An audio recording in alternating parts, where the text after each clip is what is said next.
The woman suddenly found that the man next to her was peeking at her chest. She quickly fixed her clothes, heart racing.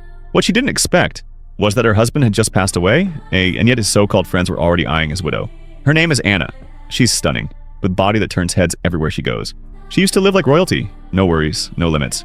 But just a few nights ago, a single phone call shattered her perfect life. Her husband died in a sudden car crash.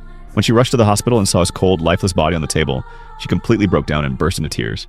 But that was only the beginning of her nightmare. She thought she could live comfortably off the wealth her husband left behind and raise their daughter without worry. But her husband's lawyer told her that her husband had failed in investment and owed a huge debt. If she didn't pay off the loans in time, the bank would take everything. The house, the cars, all of it.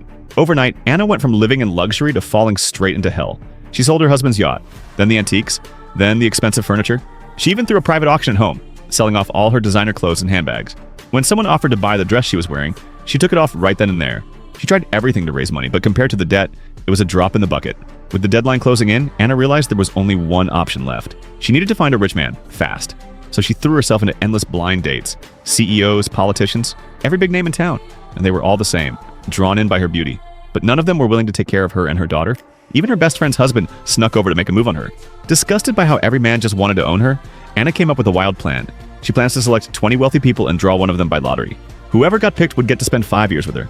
But to enter, they had to pay $10 million up front. And the crazy thing is, they actually did. Some even asked for a preview. Anna didn't hesitate. She said yes. So before the drawing began, she was visiting their mansions one by one. There were aristocrats living in castles, wealthy landowners with private farms, her husband's old friends, and even that same lawyer. Just as things were spiraling out of control, the police got an anonymous tip.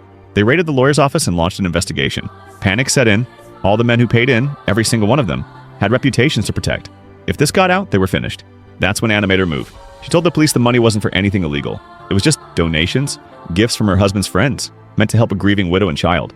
Since there was no solid evidence, Anna easily resolved the storm. And those men? None of them dared ask for their money back. Finally, Anna took the huge sum of money and prepared to leave the city and start a new life. At the airport, an officer from the case came to see her off. He couldn't help asking Annie if she had reported all this herself. Anna gave a soft smile. Didn't say a word, but the answer was already clear.